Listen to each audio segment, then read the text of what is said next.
اور 3 صورتیں ہیں۔ کچھ حصہ سورہ نمل کا ہے، 3 رکوع سورہ نمل کے ہیں۔ آگے سورہ قصص جس کے 9 رکوع ہیں وہ مکمل اس پارے میں موجود ہے، اور اس سے اگلی سورت سورہ عنکبوت ہے جس کے 4 رکوع اس پارے میں موجود ہیں۔ تو اس پارے کی ابتدا 5 سوالات سے ہوتی ہے۔ مشرکین نبی کریم صلی اللہ علیہ وسلم سے کہتے کہ اے محمد صلی اللہ علیہ وسلم، آپ اگر نبی ہیں، اللہ نے آپ کو مبعوث کیا ہے، وہ طرح طرح کے مطالبے کرتے کہ یا آپ ہمیں کوئی ایسا معجزہ دکھائیں، زمین سے لے کر آسمان تک سیڑھی لگی ہو، ہم اس سیڑھی سے چڑھ کر آسمان پر دیکھیں کہ تجھے وحی کون نازل کرتا ہے۔ ان کے یہ بے جا مطالبات تھے۔ پھر اللہ تعالیٰ نے مشرکین مکہ کے سامنے 5 سوالات رکھے۔ یہ بڑے جامع ہیں، توحید کا ان میں درس بھی ہے، اللہ کی ذات بابرکات کا تعارف بھی ہے کہ یہ زمین و آسمان بنانے والا کون ہے، یہ پہاڑ کس نے بنائے ہیں، یہ دریا، یہ سمندر، یہ جھرنے، یہ پیدا کرنے والا کون ہے، یہ اتنی بڑی کائنات کا جو نظام ہے یہ چلانے والا کون ہے۔ یہ ایسے سوالات تھے کہ مشرکین بے بس ہو گئے۔ ان میں ایک سوال یہ تھا، امن یجیب المضطر اذا دعاہ، جب کوئی مصیبت زدہ پکارتا ہے، جب کوئی مشکل میں پکارتا ہے تو اس کی پکار کو سننے والا کون ہے۔ اگر کوئی سمندر میں ہے، سمندر میں کشتی بھنور میں پھنس جائے، اب وہاں پکار سننے والا کون ہے؟ حضرت اکرمہ رضی اللہ تعالی عنہ جب مکہ فتح ہوا تو یہ مکہ سے بھاگ کر دوسرے ملک کی طرف چلے گئے، کشتی میں جا کر بیٹھے، کشتی طوفان میں پھنس گئی۔ ملاح کہنے لگا کہ آج اگر یہاں سے کوئی بچا سکتا ہے تو محمد کا رب بچا سکتا ہے صلی اللہ علیہ وسلم۔ یہ بات حضرت اکرمہ کے دماغ پر لگی، چوٹ لگی، سوچنے لگے کہ اگر اس مشکل میں محمد کا رب کام آئے گا تو پھر خشکی میں بھی وہی کام آئے گا۔ وہیں سے واپس آ گئے اور آپ کی خدمت میں حاضر ہوئے، کلمہ پڑھا اور مسلمان ہو گئے۔ حالانکہ ان کا باپ نبی کریم صلی اللہ علیہ وسلم کا سب سے بڑا دشمن تھا، اس نے اسلام کو مٹانے کے لیے ہر حربہ استعمال کیا۔ حضرت اکرمہ بھی وہ اسی نیت کے ساتھ مکہ چھوڑ رہے تھے کہ اب مکہ پر محمد کا قبضہ ہو چکا ہے، اب یہاں لات اور منات کی پوجا نہیں ہوگی، اب یہاں رہنے کا کیا فائدہ۔ مگر جب اللہ ہدایت دیتا ہے تو سمندر سے واپسی کی راہ نکال دیتا ہے۔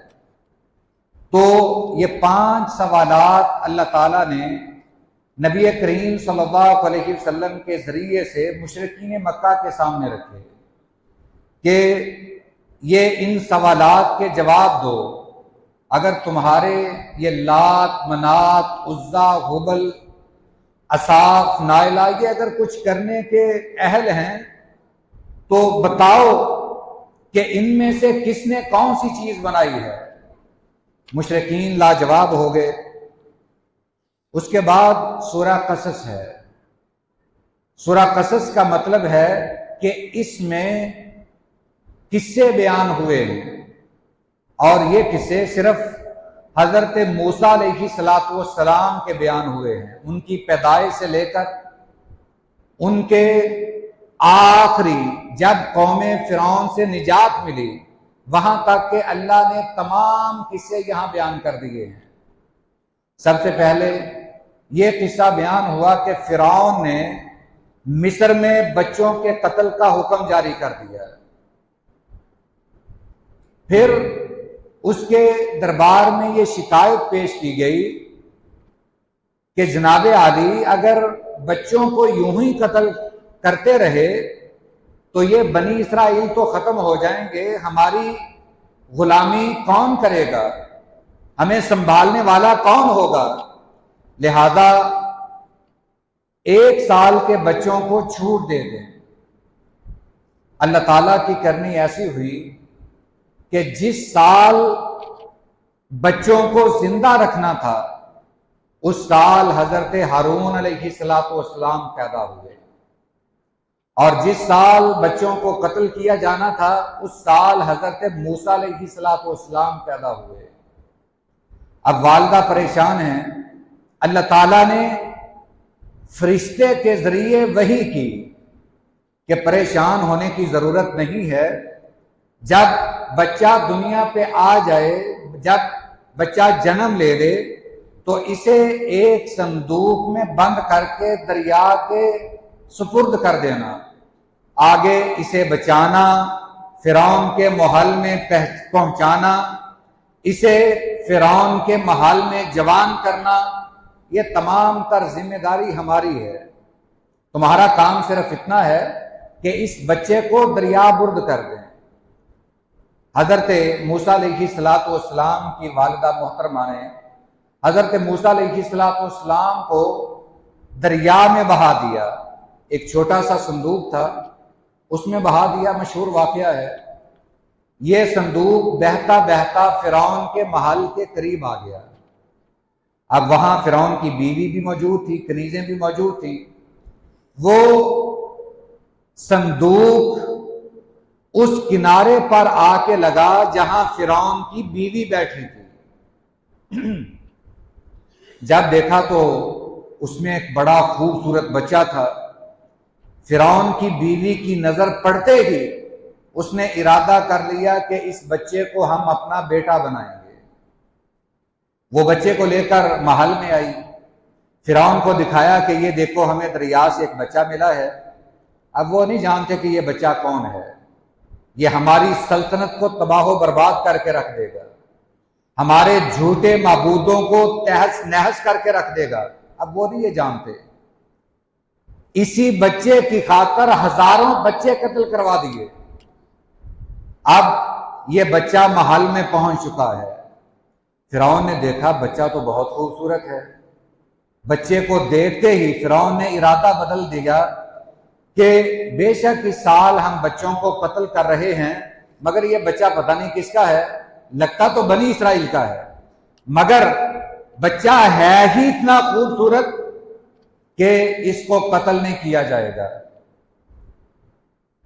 فرعون نے حضرت موسیٰ علیہ السلام کو اٹھا لیا۔ اب جو بچہ دنیا میں آتا ہے وہ اپنے آپ کو ظاہر کر دیتا ہے۔ حضرت موسیٰ علیہ السلام نے بچپن ہی میں فرعون کی داڑھی پکڑ لی۔ یہ ایک اشارہ تھا کہ ابھی تو بچہ ہوں، جب بڑا ہوں گا تو پھر دیکھنا کیا کرتا ہوں۔ فرعون کو بڑا غصہ آیا، داڑھی کے بال نوچ لیے۔ فرعون نے کہا کہ فوراً اس بچے کو قتل کر دو۔ جب قتل کا حکم جاری ہوا تو بیوی آڑے آ گئی، کہنے لگی سرتاج بچہ ہے، اس کو کیا پتا کہ یہ رب ہے یا فرعون ہے، اسے کیا پتا، اسے معاف کر دیں، بچہ ہے۔ فرعون نے، بیوی ظاہر بات ہے کہ شوہر سے کوئی بھی چیز منوا سکتی ہے، بیوی ایک مخلوق ہی ایسی ہے، صرف اس دور کی نہیں، آج کل بھی صورتحال کچھ ایسی ہی ہے کہ جو بات پورے گھر والے نہ منا سکیں وہ پھر باقی سب بیوی کو کہتے ہیں کہ اگر یہ کام اس طرح ہو جائے تو یہ بہت اچھا ہوگا۔ پھر بیوی وہ کام کروا بھی لیتی ہے۔ فرعون کی بیوی نے بھی یہ ارزداشت کی کہ اس بچے کو چھوڑ دے۔ فرعون نے مان لی کہ اگر تو کہتی ہے تو ٹھیک ہے، مگر اس نے میری داڑھی نوچی تھی، اگر تو نہ کہتی تو میں اسے قتل کر دیتا۔ خیر، حضرت موسیٰ علیہ السلام کو دودھ پلانے کا وقت آیا۔ اب یہ فرعونی قبطی ان کی عورتیں آئیں، حضرت موسیٰ علیہ السلام کو دودھ پلانا چاہا۔ اب حضرت موسیٰ علیہ السلام دودھ پینے کے لیے تیار نہیں۔ فرعون بڑا پریشان ہے کہ یہ ہمارے محل میں بچہ یہ رونے اتنا روتا ہے، چپ ہونے کا نام ہی نہیں لیتا۔ پھر ایک کنیز نے کہا کہ ایک عورت اس کے ہاں ولادت ہوئی تھی، تو ظاہر ہے کہ بنی اسرائیل کے بچوں کو اس سال قتل کر دیا گیا ہے، ہو سکتا ہے کہ وہ عورت اگر دودھ پلائے تو یہ بچہ چپ کر جائے۔ اب فرعون کے کہا کہ اس عورت کو بلائیں۔ اب حضرت موسیٰ علیہ السلام کی والدہ کو بھی اللہ نے فرعون کے محل میں بلا لیا۔ حضرت موسیٰ علیہ السلام کو پکڑا ہی تھا کہ موسیٰ علیہ السلام چپ کر گئے۔ اب محل والے حیران ہیں کہ اس عورت کے ہاتھ میں کیسا جادو ہے، یہ بچہ چپ ہونے کا نام ہی نہیں لے رہا تھا، اس عورت نے پکڑا، یہ بچہ چپ ہو گیا۔ فرعون نے کہا کہ یہ عورت اس بچے کو دودھ پلائے گی، اب اس عورت کی تنخواہ بھی ہم ہی ادا کریں گے۔ اللہ اکبر۔ یہاں سمجھ آتی ہے کہ ان اللہ علی کل شیء قدیر، اللہ جو چاہتا ہے کر سکتا ہے۔ اب یہ فرعون اسی بچے کی خاطر سب کو مروا رہا ہے، مگر اسے کیا پتا کہ جس بچے کو میں اپنے محل میں پرورش کرا رہا ہوں اور اس کو دودھ پلانے کے لیے جس عورت کو وظیفہ دے رہا ہوں، یہ سارا کچھ میرے ہی خلاف ہے۔ یہاں یہ سمجھ آتی ہے کہ اللہ کی ایک ذات ایسی ہے جو چاہے وہ کر سکتی ہے، یہ اللہ کی قدرت ہے۔ حضرت موسیٰ علیہ السلام کا فرعون کے محل میں پرورش پانا یہ ہمیں سمجھاتا ہے کہ آج بھی اگر کسی مسلمان کی کوئی پریشانی ہے تو صرف ایک ہی دربار ہے جہاں سے ہر قسم کی پریشانی کا حل موجود ہے۔ اگر کوئی ادھر ادھر جاتا ہے تو وہ ایسے ہی ہے جیسے فرعون ٹکرے مارتا تھا، یا یوں سمجھ لیں جو اللہ کا در چھوڑ دیتا ہے وہ پھر اس کا حشر بھی ایسا ہی ہوتا ہے، وہ پھر در در پہ جاتا ہے، ہر جگہ پہ جاتا ہے، اپنی زندگی کے سکون کے لیے، اپنی مرادیں پوری کروانے کے لیے وہ در در پہ تو جاتا ہے، مگر جو حقیقی در ہے وہاں پہ آنے کی اسے توفیق نہیں ملتی۔ پھر آگے حضرت موسیٰ علیہ السلام کی جوانی کا واقعہ ہے۔ اگلے رکوع میں اللہ نے حضرت موسیٰ علیہ السلام کی جوانی کا ذکر فرمایا۔ جوان ہوئے، ماشاءاللہ بڑے صحت مند تھے، ایک فرعونی کو قتل کر دیا۔ یہ سارے رکوع میں یہ واقعہ بیان کیا۔ جب بندہ قتل ہو گیا تو حضرت موسیٰ علیہ السلام کہنے لگے، اللہ کے ساتھ تعلق تو پہلے سے مضبوط تھا، اب یہ احساس ہوا کہ مجھے لگتا ہے کہ میں نے غلطی کی ہے۔ کہنے لگے، ربی انی ظلمت نفسی فاغفر لی، اے اللہ میں نے اپنی جان پر ظلم کر لیا ہے، تو مجھے معاف کر دے۔ فغفر اللہ نے حضرت موسیٰ علیہ السلام کو معاف کر دیا۔ انہ هو الغفور الرحیم، اللہ تو ہے ہی معاف کرنے والا۔ پھر حضرت موسیٰ علیہ السلام کی شکایت لگ گئی کہ موسیٰ نے ایک فرعونی کو قتل کر دیا ہے، ایک درباری کو قتل کر دیا ہے۔ فرعون نے حضرت موسیٰ علیہ السلام کے قتل کا حکم جاری کر دیا کہ موسیٰ کو قتل کر دیا جائے۔ اب ایک حضرت موسیٰ علیہ السلام کے ساتھ احسان کرنے والے نے بتایا کہ موسیٰ مصر چھوڑ دیں، تمہارے قتل کا حکم جاری ہو چکا ہے۔ اب آگے کا جو منظر ہے، یہ تمام واقعہ جو قرآن نے بیان کیا ہے، مصر سے مدین، مدین سے پھر مصر، یہ جب قرآن پڑھتے ہیں دل کرتا ہے پڑھتے ہی چلے جائیں۔ یہ قرآن نے جو واقعہ بیان کیا ہے، حضرت موسیٰ علیہ السلام پیدل ہی بھاگ پڑے، بھاگتے بھاگتے مدین جا پہنچے، وہاں ایک درخت کے نیچے سانس لی، وہاں قریب ایک کنواں تھا، دیکھا کہ وہاں جانوروں کو پانی پلا رہے ہیں، سارے لوگ پانی پلا کر چلے گئے، اور بعد میں اس کنویں کے منہ پر ایک ڈھکن رکھ دیا، اور ڈھکن ایک پتھر نما تھا جسے کوئی ایک دو بندے نہیں، تقریباً 8-10 بندے اٹھا کر رکھتے تھے۔ اب 2 عورتیں ہیں، ان کے پاس جانور ہیں، انہوں نے پانی پلانا چاہا، مگر یہ قوم حضرت شعیب علیہ السلام کی بیٹیاں ہیں۔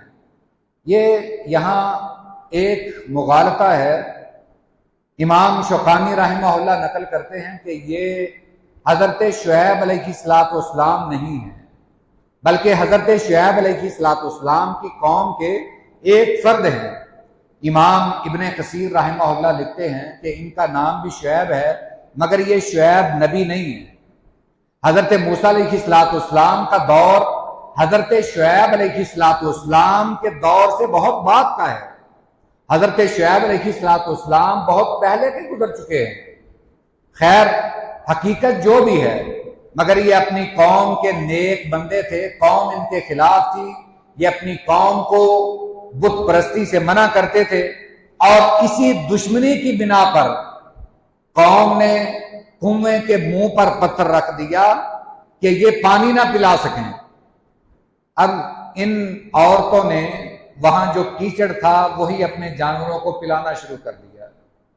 حضرت موسیٰ علیہ السلام چونکہ پیغمبر بننے والے تھے، اور ان کی تربیت ایک خاص مدد الہی سے ہو رہی تھی، ان کے ضمیر نے گوارا نہ کیا کہ یہ تو اچھی بات نہیں ہے، یہ تو ان عورتوں کے ساتھ ظلم ہے۔ انہوں نے جو اللہ نے طاقت دی تھی، امام ابن کثیر لکھتے ہیں، انہوں نے وہ پتھر اٹھایا اور اٹھا کر سائیڈ پہ رکھا، اور وہ جو کنواں، گہرا کنواں جس میں سے پانی نکالنے کا وہ ایک مشکیزہ تھا، وہ مشکیزہ بھی 1-2 بندے نہیں کھینچ سکتے تھے۔ حضرت موسیٰ علیہ السلام نے وہ بھی کھینچا، باہر پانی نکال کر ان کے جانوروں کو پلایا۔ عورتیں بھی حیران تھی کہ یہ نوجوان کیسا ہے، اکیلا ہی پتھر اس نے اٹھا کر رکھ دیا، اکیلے نے پانی نکال لیا، حالانکہ یہ کام تو 8-10 بندے کرتے ہیں۔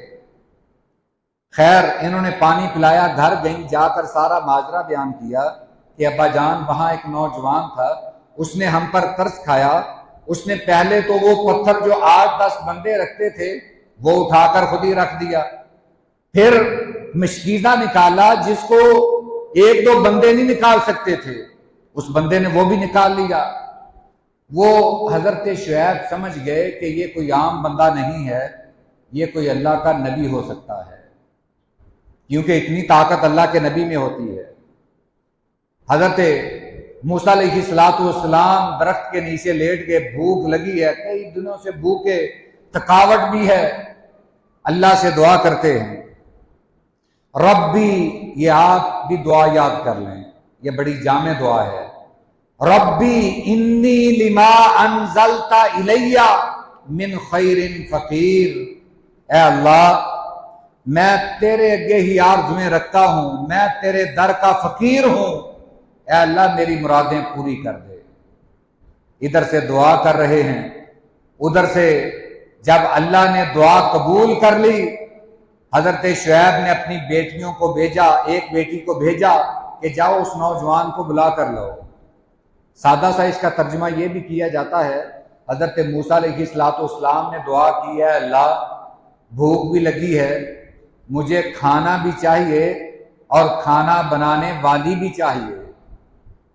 یعنی دعا کا ترجمہ یوں بھی کر سکتے ہیں، اور اللہ نے یہ دعا قبول کر لی۔ وہ نبی زادی یا ولی زادی، وہ اللہ کے نبی تھے یا ولی تھے مگر تھے نیک بزرگ، ان کی بیٹی آئی، پردہ کیا ہوا ہے، نقاب کیا ہوا ہے، چہرہ چھپایا ہوا ہے، آ کر کہنے لگی کہ آپ کو میرے والد بلا رہے ہیں۔ آگے آگے چل پڑی، پیچھے پیچھے حضرت موسیٰ علیہ السلام تھے۔ تفسیر والوں نے بہت کچھ لکھا ہے کہ حضرت موسیٰ علیہ السلام نے یہ گوارا نہیں کیا کہ ایک عورت کے پیچھے چلیں، کیونکہ یہ بھی ایک غیر محرم عورت کا تقدس اس سے بھی پامال ہوتا ہے۔ کاش ہمیں بھی یہ سمجھ آ جائے۔ کہنے لگے کہ آپ میرے پیچھے چلیں اور جہاں کوئی راستہ تبدیل کرنا ہو وہاں پتھر پھینک کر مجھے اشارہ دے دیں۔ خیر گھر پہنچے، حضرت موسیٰ علیہ السلام کی بات چیت ہوئی۔ حضرت موسیٰ علیہ السلام نے یہ شرط مان لی۔ وہ حضرت شعیب نے کہا کہ آپ 8-10 سال ہماری بکریاں چرائیں، اس کے بعد میں آپ کی بیٹی کا رشتہ آپ سے کر دوں گا۔ خیر یہ مدت پوری ہوئی، حضرت موسیٰ علیہ السلام کا رشتہ طے ہوا، شادی ہوئی اور مدین سے واپسی کا حکم ہوا۔ اب پھر مصر کی طرف آ رہے ہیں۔ راستے میں وہ آگ والا واقعہ کہ بیوی جو امید سے تھی، وہاں سردی کا بھی موسم تھا، حضرت موسیٰ علیہ السلام نے ایک آگ دیکھی، آگ لینے گئے، اللہ نے نبوت عطا فرما دی۔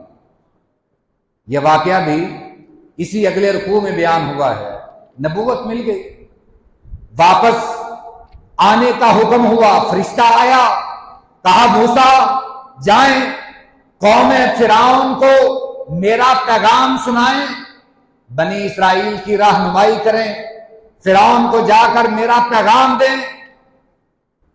کہا یا اللہ میں تو وہاں سے ایک بندہ قتل کر کے بھاگا تھا، میرے تو قتل کے وارنٹ جاری ہیں، میں وہاں کیسے جا سکتا ہوں؟ میرا بھائی ہارون اگر اس کو یہ فریضہ سونپ دیں تو زیادہ اچھی بات ہے۔ اللہ نے فرمایا کہ میں اسے بھی نبی بنا دوں گا مگر وہ تیرا نائب ہوگا، وہ بھی تبلیغ کرے گا مگر تجھے مصر جانا ہوگا۔ خیر اللہ کے حکم پر گئے۔ مصر میں جو اگلا واقعہ ہے وہ قرآن کریم کے کئی مقامات پر بیان ہوا ہے کہ فرعون کے دربار میں پہنچے، فرعون کو جا کر اللہ کا پیغام سنایا، دین کی دعوت دی، تورات پڑھ کر سنائی، اور فرعون نے جادوگروں کو بلا لیا۔ یہ بھی مشہور واقعہ ہے، سورہ طٰہٰ میں، سورہ مریم میں یہ بیان ہوا ہے۔ آپ تفصیل سے یہ واقعہ پیچھے محترم حضرت ڈاکٹر صاحب سے سن آئے ہوں گے کہ جادوگروں نے بھی کلمہ پڑھ لیا۔ فرعون نے ان جادوگروں کے قتل کا حکم جاری کیا۔ حضرت موسیٰ علیہ السلام اپنی قوم کو لے کر نکلے۔ یہ 5ویں رکوع میں اللہ تعالیٰ نے یہ واقعہ بیان کیا ہے۔ حضرت موسیٰ علیہ السلام اپنی قوم بنی اسرائیل کو لے کر نکلے۔ آگے سمندر ہے، یہ سمندر بحر قلزم ہے۔ بعض لوگ یہ دریائے نیل کہتے ہیں، یہ غلطی ہے، دریائے نیل نہیں ہے۔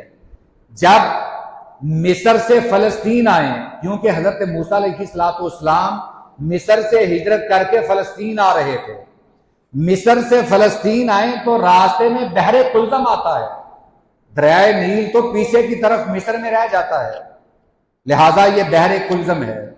بحر قلزم میں پہنچے، اللہ نے حکم دیا کہ اپنا عصا اس کے کنارے پر مارے۔ عصا مارا، اللہ نے دریا میں سمندر میں 12 رستے بنا دیے،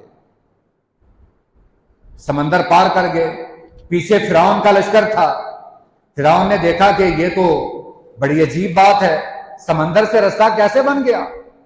اس نے کہا کہ خیر یہ بات تو بعد میں سوچیں گے، ابھی تو فی الحال ان سے نمٹنا ہے، موسیٰ کو قتل کرنا ہے۔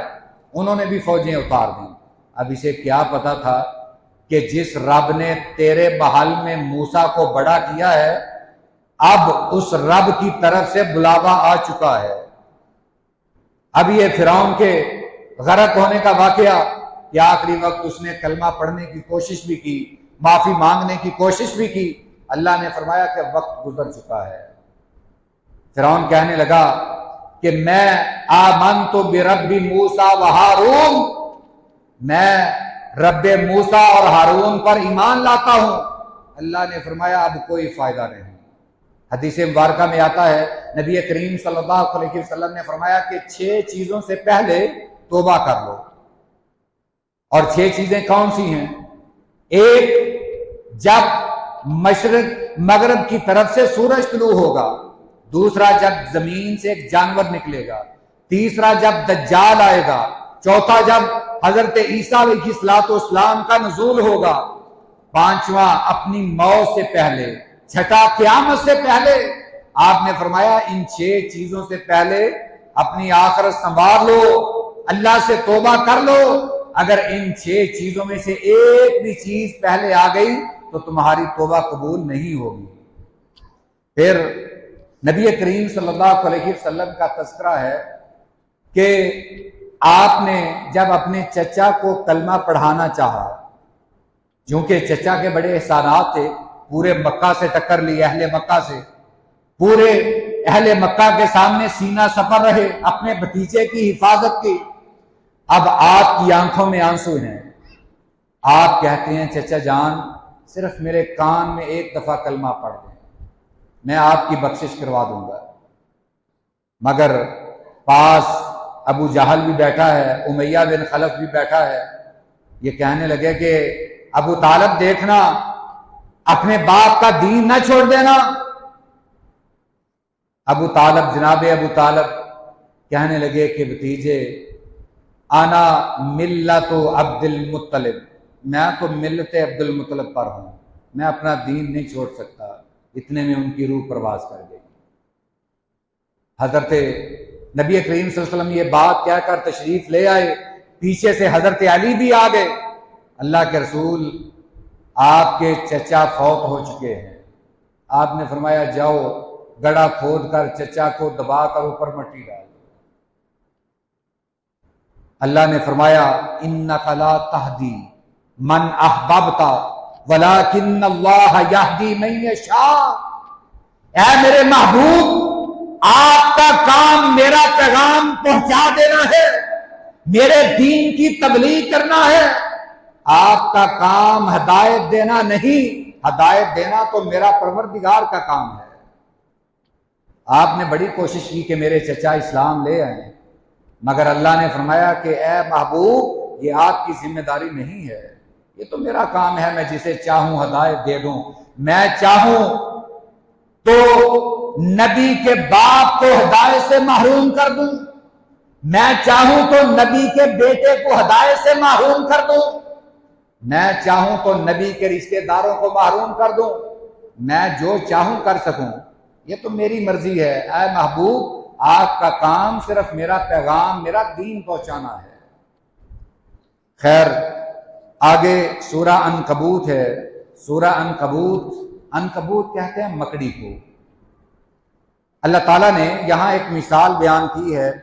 یہ شروع کی آیات میں اللہ تعالیٰ نے جو اہل مکہ نے ظلم و ستم کیے تھے ان سے تنگ آ کر مسلمانوں نے نبی کریم صلی اللہ علیہ وسلم سے شکایت کی کہ اللہ کے رسول اب تو ہماری بس ہو چکی ہے، اب ہم ان کا ظلم برداشت نہیں کر سکتے، ہمیں آپ حکم دیں کہ ہم یہ علاقہ ہی چھوڑ دیں۔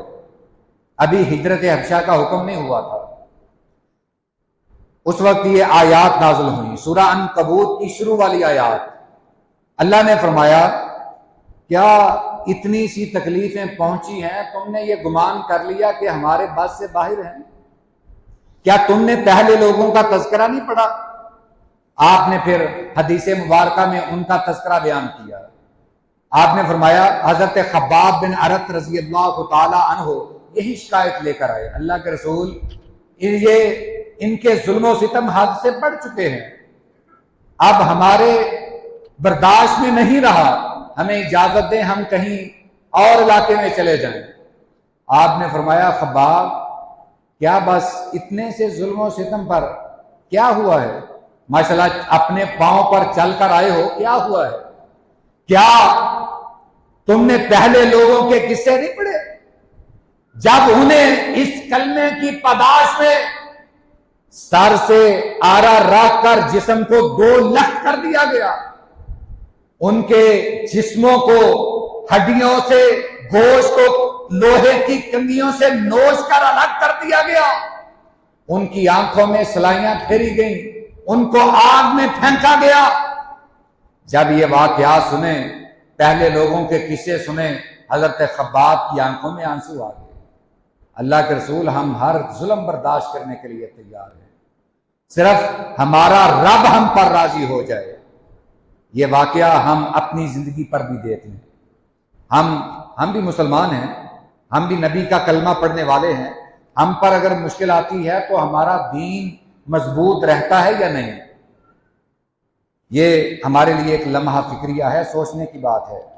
اور آخر میں اللہ تعالیٰ نے یہ مکڑی کی مثال بیان فرمایا مثل الذین اتخذوا من دون اللہ اولیاء، جن لوگوں نے اللہ کے علاوہ کوئی اور دوست بنا لیے ہیں، ان کی مثال ایک مکڑی کے جالے کی جیسی ہے۔ فرمایا اتخذت بیتا، جب وہ مکڑی اپنا گھر بناتی ہے، وَإِنَّ أَوْهَنَ الْبُيُوتِ لَبَيْتُ الْعَنْكَبُوتِ، مکڑی کا گھر دنیا کے تمام گھروں سے سب سے زیادہ ناقص ہے۔ اب یہ مکڑی کا جالا کہیں بھی لگا ہو، ہلکا سا اشارہ ہو تو ٹوٹ جاتا ہے۔ اللہ نے فرمایا کہ ان کافروں کی، ان مشرکوں کی، ان کے مذہب کی دلیل ایسے ہی ہے۔ آپ حضرت ابراہیم علیہ السلام کا واقعہ پڑھ لیں، اس صورت میں بھی بیان ہوا ہے۔